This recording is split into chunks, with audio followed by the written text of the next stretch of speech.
Welcome to Cannabis Podcast. Hi everyone, welcome to Cannabis Podcast. I'm Phil Bliss, the founder of Cannabis Podcast, and today we're coming from Hamilton, Ontario. We're going to meet Ashley Short and Tijan Yalchin, who are the founders of Earth Kisses Sky. Tijan has had a long career in holistic health practices and is a registered massage therapist and an acupuncturist who additionally is certified in a number of other approaches to wellness, such as reflexology and Reiki. Ashley is a certified holistic nutritionist, a clinical herbalist, and EKS services the growing cannabis wellness and lifestyle community through competitively priced and enviro-conscious cannabis topicals. Tell us a little bit about yourself, how you got here, give us the details of the current business, and then we'll kind of go on to the next phases of the interview.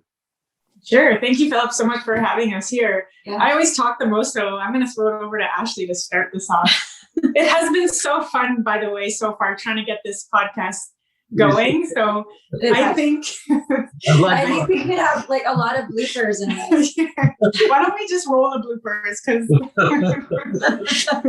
who cares what we have to say? Yeah. Okay, so let's get back to our questions. So my name is Ashley. I'm a holistic nutritionist, clinical herbalist, and co-founder of Earth Kisses Sky, along with my life and business partner of 17 years. And my name is Tijan Yalchin. Co-founder of Earth Kisses Sky. It started 11 years ago as private practice. I worked as a registered massage therapist and registered acupuncturist, and together we had a full operation-based clientele. And currently, EKS has pivoted from service to products more 2 years ago, let's say. And currently, we are Canada's leading edge producers of effective, all-natural based herbal ingredients topicals. So that's what we do. We're a cannabis topical company now, and we have a story of why we got started in that industry. And the main purpose of today isn't to talk about specifically the topical side of our business, but just anything that really people have questions for cannabis related. I mean, you're really qualified guys in the wellness sector. What made you choose cannabis? I mean, why there? Just curious. It's kind of obvious, but I should ask the question. Yeah, I think we both have different journeys. I feel like we've both been really connected to the cannabis plant a long time ago, if we think about it. Mm-hmm. When I was just told recently by my mom that I told her when I was 12 years old, I told her, I'm going to be working with cannabis when I'm older. And she was not happy with that. She was very against it. She's like, no, you're not. You're 12 years old. And at that time, there was a huge stigma. And also, I didn't really know much about it for some reason. I was just very drawn to it. Mm-hmm. And then when I got older, I ended up getting sick. So when I was in 2012, I ended up getting Lyme disease, which kind of made me really, I was already really interested and into herbs and nutrition, but specifically I was really connected to cannabis. So I wanted to incorporate that into my health regime in order to help manage pain and inflammation for me. So that's basically how I got started into it. And you're being pretty easy about when she was diagnosed. She was in a wheelchair, she had a cane, she was the youngest in Ontario to get a full knee replacement last year. So it's been a journey, and maybe the past year you're now walking without a cane, no wheelchair, and we never claim it's because of the creams or anything, but it helps. Definitely cannabis helps with the pain management, and also nutrition and herbs and allopathic medicine all were wonderful. Yeah. So it's just an added tool. Mm-hmm. Running a product business is very different from running a services business. I mean, why don't you talk about the differences, of change, pivot, changing the focus? First of all, there's more capital required in a product business in terms of startup versus a services business. Pass that on. We absolutely love the service side of things, and it was very heartbreaking to put a pause or pivot. I actually sent a retirement notice 2 years ago, almost to the date. And it was kind of devastating because this will be my 20th year of services. I still practice massage on my family and friends. But we had to do it to make space to see the bigger vision. When we're seeing patients, it's only one-on-one. So we can only access X amount of people a week. With products, we can build a community that is much, much larger. And our education that we have and the wellness and the knowledge that we can share can be done in a much greater scale. For example, doing something like this. This is something we wouldn't do ever if we were doing our private practice alone, seeing one client per hour type of way. So there's a pivot in that sense, but also a pivot in safety or security. Ashley, when she was sick, she couldn't see as many people. And then along the way, I had to take 4 months off because something was going on with me. And then you just kind of open your eyes and say, wow, we're coming close to 40 years old. This Oh yes, we forgot. Lie about your age always. One of Lucille Ball's quote, which is one of my favorite humans. One of my favorite female idols. I'm just joking. I don't mind aging. Aging gracefully. Yeah, aging gracefully. Yeah. So the service industry to products made sense for us because just the access of more people, educating more people in that sense, but also providing us. Let's just be honest. We like the risk. It's crazy. It's exciting. There's an adrenaline rush. There's raising capital. There's all of that. The biggest thing, people have ideas and want to do things, but let's be candid about it. Generally, people don't go. One, because they're not risk takers on one level, but the other is, they can't. They need money. So, how did you guys raise money to start a product business? So it's, I know it's related, but it's kind of it's a way different thing. It's simple. You're in the wellness business. It's like night and day. Product business. Just ask for it. It's that simple. Just ask for it. That's easy to say right now. But if you remove all of the everything, you just ask for it. Anything you want in life, if you see something beautiful that you want to take a picture of, and you're a photographer and you're just learning how to take pictures, most of the time people are afraid to approach people and ask them for the picture. The best advice someone told me, even when buying that camera, was don't be afraid to ask. The worst that someone can say is no. And if you're okay with that no and that rejection, and it's learning how to become just being rejected and practicing rejection and feeling okay with failure and rejection, because these are the first steps that I would recommend for people to practice. Because if you can't pass that barrier of failing and being okay with it, then trying to ask for money would be next to impossible, and you probably wouldn't get off the ground. So just ask for it. And that's what we did. We went, we auditioned for Dragon's Den. That was an awesome thing. We asked for money there. We got an offer. The episode was supposed to air. It didn't. That's okay. So that was like a failure. So we asked ourselves, what did we learn from this experience? Anyways, the money ended up not coming through from Michelle, who was one of the Dragons. And from that point on, we just continued asking and pitching, and you can get 100 no's, but all it takes is the one yes. Especially in the cannabis industry, this is a high risk investment, which there's no guarantees.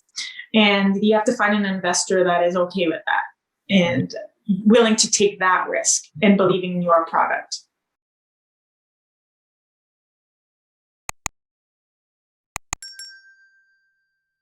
So, I'm interested, in terms of moving forward, it often, you guys are great, but is there someone, mentor, advisor, that has made the difference between, your success, where you were and where you are now, if you like?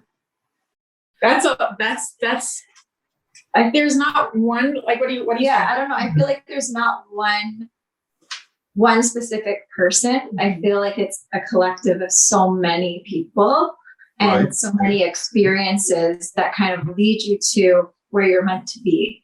Like I always think to myself, if I didn't get sick, would I be doing what I'm doing today? Mm-hmm. Probably not.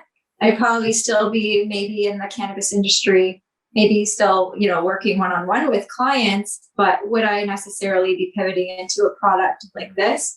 No, because I needed to go through that journey. I needed to connect with these specific people to create something like this so that I can share it with so many others. So I think, there's not one mentor. There's like multiple mentors. What we say is we've built a village because it takes a village. And each villager would play a different role in our business, EKS. So like someone like project manager would make sure that we are on top of our projects and make sure that we're executing, all of that kind of Excel spreadsheet stuff that we're not like, that's not our thing, right? We produce products. We're the more creative side. So it's definitely, and like lawyers, you need marketing. We have, people that connect us to you, right, Philip? That was one of our villagers had to do that. So definitely it takes a village, and never would we say that we did this on our own, because the product side of things has started 5 years ago, and we come from the legacy market, which is a market which, we would find the night before the address locations to where we're going to sell our cannabis infused creams, because it was not legal. And these were risks that we took in the beginning. And even the people we met there are playing a major role in the success of our legal cannabis topical, because we needed every player, even from way back 5 years ago. We need to go through that journey. Yeah. So, I'm an entrepreneur. You guys are entrepreneurs. Are we weird or something? Yeah. Are we wired differently than? We have lots of friends. Are we different than some of those guys that work for companies and do that all? I think Tijan, you would always say stuff, because I used to always work for others. She's more so. What I compare it to is there are people who thrive on uncertainty. Like I love watching new movies, but I hate watching the same movie twice. I like watching the same movie twice. People are really consistent. Like you love consistency. So you're more natural to want to work for someone because it's a guaranteed paycheck at the end of. Well, yeah, because I was like, I never looked at myself as an entrepreneur to start. And then when I met Tijan, she was very entrepreneurial mindset. And I knew I had the ability to do that, but I didn't know how. And I could remember her being like, Ash, let's go here today. And I'd say, I can't, I'm working. She's like, just tell them you can't show up. I'd be like, let's go on vacation and tomorrow. Yeah. And I'd be like, I can't. And she's like, just tell them you can't come. And she never understood why I can't just call them and say, sorry, I can't come in today because I'll lose my job. But she's like, then quit. So it's easy to say that there's no judgment. Some people really love that consistency because when you're an entrepreneur, there's heavy highs and heavy lows. There's risks, there's losses, there's inconsistency. You don't know what each week sometimes is going to be. So to answer that question, I feel like living outside the box is more fun for me because I can see everything. Sometimes when you're just so narrow and inside the box, that's all you see and that's your world. And I just get so much excitement from just new things. We entrepreneurs go at it, work. But really, how do you guys balance that kind of effort? How do you relax? How do you not think about work? I think we're pretty good at it, to be honest. Yeah, we really take our health serious. I think being in the health background too. Yeah. Like I think we've always done it. Even when we did work 9 to 5 with clients, we always made sure that we had like an hour out of the day to like enjoy the sunshine or go for a walk or go for a hike or meet with a friend. We always made the point that to have fun too, to just not be so work. Yeah. Enjoy the process. Yeah. Really, we thrive on making sure, because when we're not in our genius zone or enjoying the process, we become more irritable with each other. And our focus is distracted and now we're getting nothing done. So like, for example, I just went floating yesterday. Like that's part of I'm going to go escape for an hour and float in a dark watery tank and shut the world out. And that I do once a week. So when I prioritize times like that, I make it a priority as if I'm scheduling a meeting. Like it's just as important as making sure I show up for you today. Yeah. I had to make sure I show up for myself. And that, being in the industry where I've seen a lot of cases of people struggling, I learn from people when they come to me and saying they're stressed about work, and I see what it does, how it manifests to their body, like aches and pains wise. But I don't want to be like that. So there must be a way. So when you have a pile of dishes, let's say, and you know that work needs to be done, instead of saying, oh my God, I have to do those dishes.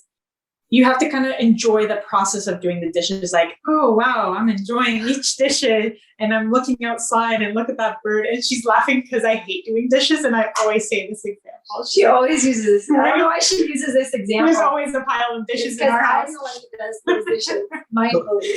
She's probably like, when are you going to start loving to do the dishes? So, any books that you've read or reading or audiobooks that you would recommend? Because, I don't know about you guys, but I read a fair amount, and I would say probably about 5% of them stay with me. The rest I forget. Yeah. So, Well, I'm curious, what are you reading right now? I'm moving. Oh, I put you on the spot here. I really like I'm reading about quantum computing at the moment. So Oh, yeah, that's cool. Yeah, we like quantum. I'm reading that. I love that. I'm not currently reading a book at the moment either, but I really enjoyed the Think Like a Monk by Jay Shetty. I really liked that one. Yeah, I finished reading that one. But right now is Breaking the Habit of Being Yourself by Dr. Joe Dispenza. It's literally how to unlearn being Yourself. who you are and relearn a new habit. And sometimes we become so attached to being a certain way, we're afraid of change. And again, this is the whole changing process. And it's a great being book. okay with it. Yeah. Yeah. So I recommend it. And Think Like a Monk is awesome. What's your favorite, in terms of the business focus, what is your favorite word and why? I love the word mischievous, I think, because that's how I would best describe myself too.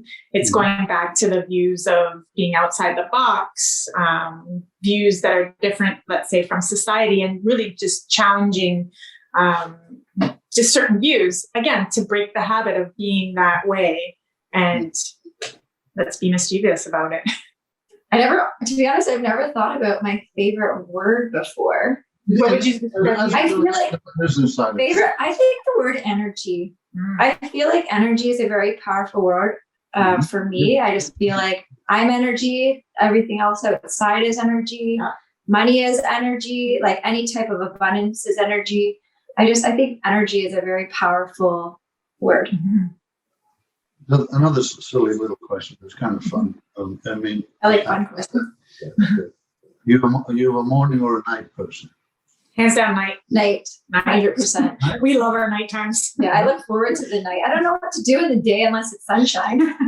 Of the interviews I do, I would say it's about 80% morning, 20%. Oh, really? Oh, no. Yeah. Don't talk to me in the morning. No. She's more a little bit like chipper, but I have like a whole routine. Like just don't. Oh, she's just silent. I just don't. And then I just, by nighttime, I have so much energy. It's like her energy starts building and building, and my energy starts building. And my favorite time to eat is at nighttime. Yeah, but it technically should be like energetic with the sun. You rate like your energy should be higher in the morning, and then you kind of wind down. That's Chinese medicine philosophy, which is again what I trained in. But for some reason, I just love the nighttime. Yeah. Mischievous. That's when you can be the most mischievous. That's what gets you. I think it's been really fun, and I'm sorry we had such a hard time getting. Oh, it was so fun. Never to be sorry. That was really good. But we kind of listen. It's all about the process, and the process with you was so much fun that outweighs any kind of interview that we would just be normally doing in any way. So it's still memorable. Thanks so much for that. That's really good. How can people get a hold of you guys? You know, we have a lot of viewers, listeners, or whatever, and from what I've talked to other people I've interviewed, people do connect and have questions. How can you get a hold of you? Simple. Our social media, everything is Earth Kisses Sky. So Instagram is at Earth Kisses Sky, and our website is earthkissessky.com. And that's where you can find our products. It will direct you right to the cannabis stores, and it will also show you which retail stores that we are available in. So yeah. Thanks so much, Philip. We love communicating much. with the community. So please send us a message. Okay. Thank you, Philip. Thanks, Philip.